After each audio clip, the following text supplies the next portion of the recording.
दोस्तों, मैं आज आपको शुक्रवार संतोषी माता की व्रत कथा सुनाऊंगा। कृपया उसे श्रद्धा और भाव से सुने। जो भक्त हमारे चैनल पर नए आए हैं, हमारी वीडियो को नए देख रहे हैं, वो हमारे चैनल को सब्सक्राइब कर लें, वीडियो को लाइक करें और कमेंट में जय संतोषी माता अवश्य लिखें। तो आइए हम अपनी कथा को प्रारंभ करते हैं। शुक्रवार के दिन मां संतोषी माता का व्रत पूजन किया जाता है। इस पूजा के दौरान माता की आरती, पूजन तथा अंत में माता की कथा सुनी जाती है।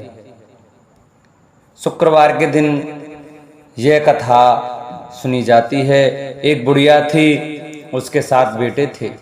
6 कमाने वाले थे जबकि एक निकम्मा था। बुढ़िया 6 बेटों की रसोई बनाती, भोजन कराती और उनसे जो झूठन बचती वह 7वें को देती। एक दिन 7वां लड़का बोला, देखो मेरी माँ मुझे कितना प्रेम करती है। तो उसकी पत्नी बोली, क्यों नहीं, सबका झूठा जो तुमको खिलाती है। वह बोला, ऐसा नहीं हो सकता, मैं जब तक आंखों से न देख लूं मान नहीं सकता। बहू अश्कर बोली, देख लोगे तब तो मानोगे। कुछ दिन बाद त्योहार आया। घर में 7 प्रकार के भोजन और चूरमे के लड्डू बने। जब जांचने को सिर दुखने का बहाना कर पतला वस्त्र सिर पर ओढ़े रसोई घर में सो गया, वह कपड़े में से सब देखता रहा। 6 भाई भोजन करने आए। उसने देखा माँ ने उनके लिए सुंदर आसन बिछा, नाना प्रकार की रसोई परोसी और आग्रह करके उन्हें जमाया। वह देखता रहा। 6 भोजन करके उठे तब माँ ने उनकी झूठी थालियों में से लड्डुओं के टुकड़े उठाकर एक लड्डू बनाया। झूठन साफ कर बुढ़िया माँ ने उसे पुकारा, बेटा 6 भाई भोजन कर गए, अब तू ही बाकी है, उठ तू कब खाएगा। वह कहने लगा, माँ मुझे भोजन नहीं करना, मैं अब परदेश जा रहा हूँ। माँ ने कहा, कल जाता है तो आज चला जा। वह बोला, हाँ आज ही जा रहा हूँ। यह कहकर वह घर से निकल गया। साथ में बेटे परदेश जाने की तैयारी करता है और चलते समय पत्नी की याद आ जाती है। वह गौशाला में कंडे थाप रही थी। वहां जाकर बोला, हम जावे परदेश आवेंगे कुछ काल, तुम रहियो संतोष से धर्म अपनो पाल। उसकी पत्नी बोली, जाओ पिया आनंद से, हमारो सो चटाए, राम भरोसे हम रहें, ईश्वर तुम्हें सहाय। 2 निशानी आपनी, देखूं धर्मे धीर, सुध मत हमारी विसारियो, रखियो मन गंभीर। वह बोला, मेरे पास तो कुछ नहीं है, यह अंगूठी है, सो ले और अपनी कुछ निशानी दे दे। वह बोली, मेरे पास क्या है, यह गोबर भरा हाथ है। यह कहकर उसकी पीठ पर गोबर के हाथ की थाप मार दी। वह चला गया। चलते चलते दूर देश पहुंचा। वहां एक साहूकार की दुकान थी। वहां जाकर कहने लगा, भाई मुझे नौकरी पर रख लो। साहूकार को जरूरत थी, बोला रह जा। लड़के ने पूछा, तनख्वाह क्या दोगे। साहूकार ने कहा, काम देख कर दाम मिलेंगे। साहूकार की नौकरी मिली। वह सुबह 7 बजे से 10 बजे तक नौकरी बजाने लगा। कुछ दिनों में दुकान का सारा लेन देन, हिसाब किताब, ग्राहकों को माल बेचना, सारा काम करने लगा। साहूकार के 7-8 नौकर करते हुए सब चक्कर खाने लगे। यह तो बहुत होशियार बन गया। सेठ ने भी काम देखा और 3 महीने में ही उसे आधे मुनाफे का हिस्सेदार बना लिया। वह कुछ वर्ष में ही नामी सेठ बन गया और मालिक सारा कारोबार उस पर छोड़कर चला गया। इधर उसकी पत्नी को सास ससुर दुख देने लगे। सारी गृहस्थी का काम करा के उसे लकड़ी लेने जंगल में भेजते।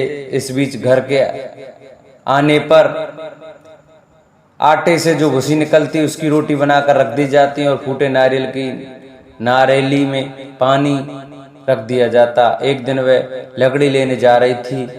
रास्ते में बहुत सी स्त्रियां संतोषी माता का व्रत करती दिखाई दी। वहां वह खड़ी होकर कथा सुनने लगी और पूछा, बहनों तुम किस देवता का व्रत करती हो और उसके करने से क्या फल मिलता है। यदि तुम इस व्रत का विधान मुझे समझा कर कहोगी तो मैं तुम्हारा बड़ा एहसान मानूंगी। तब उनमें से एक स्त्री बोली, सुनो, यह संतोषी माता का व्रत है। इसके करने से निर्धनता, दरिद्रता का नाश होता है और जो कुछ मन में कामना हो सब संतोषी माता की कृपा से पूरी होती है। तब उसने उससे व्रत की विधि पूछी। संतोषी माता की व्रत विधि उन्होंने बताई। वह भक्तन बोली, सवा आने का गुड़ चना लेना, इच्छा हो तो 5.25 आने का लेना या 1.25 रुपया का भी सहूलियत के अनुसार लाना। बिना परेशानी और श्रद्धा व प्रेम से जितना भी बन पड़े सवाया लेना। प्रत्येक शुक्रवार को निराहार रहकर कथा सुनना, इसके बीच क्रम टूटे नहीं, लगातार नियम पालन करना। सुनने वाला कोई न मिले तो घी का दीपक जला उसके आगे या जल के पात्र को सामने रखकर कथा कहना। जब कार्य सिद्ध ना हो नियम का पालन करना और कार्य सिद्ध हो जाने पर व्रत का उद्यापन करना। 3 मास में माता फल पूरा करती हैं। यदि किसी के ग्रह खोटे भी हों तो भी माता वर्ष भर में कार्य सिद्ध करती हैं। फल सिद्ध होने पर उद्यापन करना चाहिए, बीच में नहीं। उद्यापन में अड़ाई, सेर आटे का खाजा तथा इसी परिणाम से खीर तथा चने का साग करना। 8 लड़कों को भोजन कराना। जहां तक मिले जेठ देवर भाई बंधु के हों, न मिले तो रिश्तेदारों और पास पड़ोसियों को बुलाना, उन्हें भोजन करा, यथाशक्ति दक्षिणा दे, माता का नियम पूरा करना। उस दिन घर में खटाई न खाना। यह सुन बुढ़िया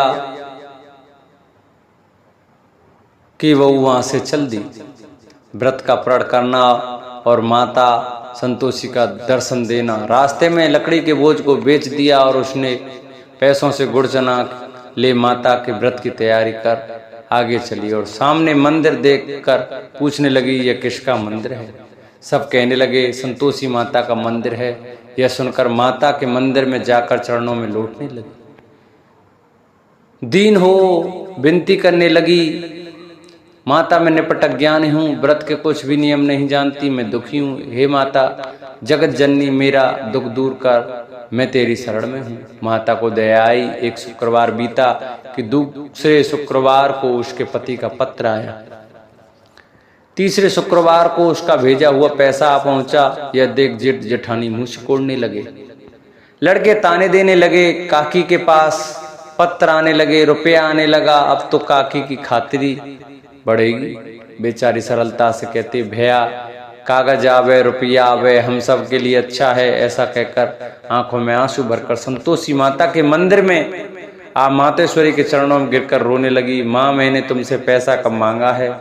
मुझे पैसे से क्या काम है? मुझे तो अपने सुहाग से काम है। मैं तो अपने स्वामी के दर्शन मांगती हूँ। तब माता ने प्रसन्न होकर कहा, जा बेटी तेरा स्वामी आएगा। यह सुनकर खुशी से बावली होकर घर में जा काम करने लगी। अब संतोषी माँ विचार करने लगी, इस भोली पुत्री को मैंने कह तो दिया कि तेरा पति आवेगा, लेकिन कैसे? वह तो इसे स्वप्न में भी याद नहीं करता। उसे याद दिलाने को मुझे ही जाना पड़ेगा। इस तरह माताजी उस बुढ़िया के बेटे के पास जा स्वप्न में प्रकट हो कहने लगी, साहूकार के बेटे सो रहा है या जागता है?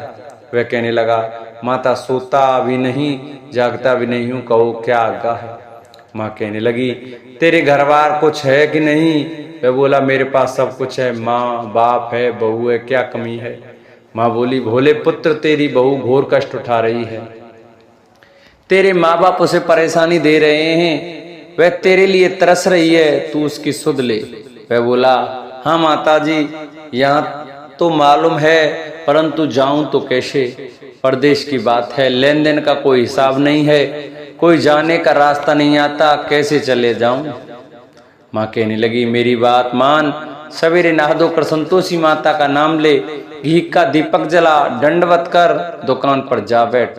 देखते देखते सारा लेन देन चुक जाएगा, जमा का माल बिक जाएगा, सांझ होते होते धन का भारी ढेर लग जाएगा। अब बूढ़े की बात मानकर वह नहा धोकर संतोषी माता को दंडवत घी का दीपक जला दुकान पर जा बैठा। थोड़ी देर में रुपया देने वाले आने लगे, लेने वाले हिसाब लेने लगे। कोठे में भरे सामान के खरीदार नगद दाम में सौदा करने लगे। शाम तक धन का भारी ढेर लग गया। मन में माता का नाम ले चमत्कार देख प्रसन्न हो घर जाने के वास्ते गहना कपड़ा सामान खरीदने लगा। यहाँ से काम निपट तुरंत घर को रवाना हुआ। उधर उसकी पत्नी जंगल में लकड़ी लेने जाती है। लौटते वक्त माता जी के मंदिर में विश्राम करती है। वह तो उसके प्रतिदिन रुकने का जो स्थान ठहरा, धूल उड़ती देख वह माता से पूछती है, हे माता, यह धूल कैसी उड़ रही है? माता कहती है, हे पुत्री, तेरा पति आ रहा है। अब तू ऐसा कर, लकड़ियों के 3 बोझ बना ले, एक नदी के किनारे रख और दूसरा मेरे मंदिर पर और तीसरा अपने सिर पर। तेरे पति को लकड़ियों का गट्ठा देख मोह पैदा होगा, वह यहाँ रुकेगा, नाश्ता पानी खाकर माँ से मिलने जाएगा। तब तू लकड़ियों का बोझ उठाकर जाना और चौक में गट्ठर डालकर जोर से आवाज लगाना, लो सासू जी, लकड़ियों का गट्ठर लो, भूसे की रोटी दो, नारियल के खेपड़े में पानी दो। आज मेहमान कौन आया है? माता जी से बहुत अच्छा कहकर वह प्रसन्न मन से लकड़ियों के 3 गट्ठर बनाए, एक नदी के किनारे पर और एक माता जी के मंदिर पर। इतने में मुसाफिर आ पहुंचा। सूखी लकड़ी देख उसकी इच्छा उत्पन्न हुई कि हम यहीं पर विश्राम करें और भोजन बनाकर खा पी कर गाँव जाएं। इसी तरह रुककर भोजन बना, विश्राम करके गांव को गया, सबसे प्रेम से मिला। उसी समय सिर पर लकड़ी का गट्ठर लिए वह उतावली सी आती है। लकड़ियों का भारी बोझ आंगन में डालकर जोर से 3 आवाज देती है, लो सासू जी, लकड़ियों का गट्ठर लो, भूसे की रोटी दो, आज कौन मेहमान आया है? यह सुनकर उसकी सास बाहर आकर अपने दिए हुए कष्टों को भुलाने हेतु कहती है, बहू ऐसा क्यों कहती है? तेरा मालिक ही तो आया है, आ बैठ, मीठा भात खा, भोजन कर, कपड़े गहने पहन। उसकी आवाज सुन उसका पति बाहर आता है, अंगूठी देख व्याकुल हो जाता है। माँ से पूछता है, माँ यह कौन है? माँ बोली, बेटा यह तेरी बहू है, जब से तू गया है तब से सारे गांव में भटकती फिरती है, घर का काम काज कुछ करती नहीं, 4 पहर आकर खा जाती है। वह बोला, ठीक है माँ, मैंने इसे भी देखा और तुम्हें भी, अब दूसरे घर की चाबी दो, उसमें रहूंगा। माँ बोली, ठीक है, तेरी जैसी मर्जी। तब वह दूसरे मकान की 3री मंजिल का कमरा खोल सारा सामान जमाया। एक दिन मैं राजा के महल जैसा ठाटबाट बन गया। अब क्या था, बहू सुख भोगने लगी। इतने में शुक्रवार आया। शुक्रवार व्रत के उद्यापन में कि वह कहने लगी तो को उसके पति ने कहा, मुझे संतोषी माता के व्रत का उद्यापन करना है। पति बोला, खुशी से कर लो। वह उद्यापन की तैयारी करने लगी। जेठानी के लड़कों को भोजन के लिए कहने गई। उन्होंने मंजूर किया, परंतु पीछे से जेठानी ने अपने बच्चों को सिखाया, देखो भोजन के समय खटाई मांगना, जिससे उसका उद्यापन पूरा ना हो। लड़के जिमने आए, खीर खाना पेट भर खाया, परंतु बाद में खाते ही कहने लगे, हमें खटाई दो, खीर खाना हमको नहीं भाता। देखकर अरुचि होती है। वह कहने लगी, भाई खटाई किसी को नहीं दी जाएगी, यह तो संतोषी माता का प्रसाद है। लड़के उठ खड़े हुए, बोले, पैसा लाओ। भोली बहू कुछ जानती नहीं थी, उन्हें पैसे दे दिए। लड़के उसी समय हट करके इमली खटाई ले खाने लगे। यह देखकर बहू पर माताजी ने कोप किया। राजा के दूत उसके पति को पकड़ ले गए। जेठ जेठानी मन माने वचन कहने लगे, लूट लूट कर धन इकट्ठा कर लाया है, अब सब मालूम पड़ जाएगा जब जेल की मार खाएगा। बहू से यह सहन नहीं हुआ और रोती हुई माता जी के मंदिर गई। कहने लगी, हे माता, तुमने क्या किया? हंसाकर अब भक्तों को रुलाने लगी। माता बोली, बेटी तूने उद्यापन करके मेरा व्रत भंग किया है। वह कहने लगी, माता मैंने कुछ अपराध किया है, मैंने तो भूल से लड़कों को पैसे दे दिए, मुझे क्षमा करो, मैं फिर तुम्हारा उद्यापन करूंगी। माँ बोली, अब भूल मत करना। वह कहती है, अब भूल नहीं होगी, अब बतलाओ वे कैसे आवेंगे। माँ बोली, जा पुत्री, तेरा पति तुझे रास्ते में आता मिलेगा। वह निकली, राह में पति आता मिला। वह पूछी, कहाँ गए थे? वह कहने लगे, इतना धन जो कमाया उसका टैक्स राजा ने मांगा था, वह भरने गया था। वह प्रसन्न हो बोली, भला हुआ, अब घर को चलो। कुछ दिन बाद फिर शुक्रवार आया, फिर व्रत का उद्यापन किया। वह बोली, मुझे फिर माता का उद्यापन करना है। पति ने कहा, करो बहू। फिर जेठ जेठानी के लड़कों को भोजन के कहने गई। जेठानी ने एक तो बातें सुनाई और लड़कों को सिखाने लगी, तुम सब लोग पहले की तरह खटाई मांगना। लड़के भोजन से पहले कहने लगे, हमें खीर खानी नहीं, हमारा जी बिगड़ता है, कुछ खटाई खाने को दो। वह बोली, खटाई किसी को नहीं मिलेगी, आना है तो आओ। वह ब्राह्मण के लड़के लाकर भोजन कराने लगी। यथाशक्ति दक्षिणा दी। एक एक फल उन्हें दिया। संतोषी माता प्रसन्न हुई। माता की कृपा से 90 मास में उसके चंद्रमा के समान सुंदर पुत्र प्राप्त हुआ। पुत्र को पाकर प्रतिदिन माता जी के मंदिर को जाने लगी। माँ ने सोचा ये रोज आती है, आज क्यों ना इसके घर चलूं। यह विचार कर माता ने भयानक रूप बनाया। गुड़ चने से सना हुआ मुख, ऊपर सूंड के समान होठ, उस पर मक्खियां भिन भिना रही थीं। दहली पर पैर रखते हुए उसकी सास चिल्लाई, देखो रे कोई चुड़ैल डाकिन चली आ रही है, लड़को इसे भगाओ नहीं तो किसी को खा जाएगी। लड़के भागने लगे, चिल्लाकर खिड़की बंद करने लगे। बहू रोशनदान से देख रही थी, प्रसन्नता से पगली बन चिल्लाने लगी, आज मेरी माता जी मेरे घर आई हैं। वह बच्चे को दूध पीने से हटाती है, इतने में सास का क्रोध फट पड़ा। वह बोली, क्या उतावली हुई है, बच्चे को पटक दिया। इतने में माँ के प्रताप से लड़के ही लड़के नजर आने लगे। वह बोली, माँ मैं जिसका व्रत करती हूँ यह संतोषी माता है। सब ने माता के चरण पकड़ लिए और विनती कर कहने लगे, हे माता हम मूर्ख हैं, अज्ञानी हैं, तुम्हारे व्रत की विधि हम नहीं जानते, व्रत भंग कर हमने बड़ा अपराध किया है। जगत माता आप हमारा अपराध क्षमा करें। इस प्रकार माता प्रसन्न हुई। बहू को प्रसन्न हो, जैसा फल दिया वैसा माता सबको दें। जो यह कथा सुने उसको सभी मनोरथ पूर्ण हो, और जो यह कथा पढ़े उनके भी सभी मनोरथ पूर्ण हो। बोलो संतोषी माता की जय। जिन भक्तों को हमारी यह वीडियो, हमारी यह कथा अच्छी लगी हो वो हमारी कथा को आगे शेयर करें, चैनल को सब्सक्राइब करें और बेल आइकन घंटा है उसको दबाना ना भूलें, जिससे भी जो वीडियो हम नहीं डालें वो आपके पास पहुंचे और आप हमारी नई नई वीडियो देख सकें, हमारी नई नई कथा सुन सकें। हमारे चैनल को सब्सक्राइब कर वीडियो को लाइक करें और कमेंट में ओम संतोषी माता की जय लिखना न भूलें।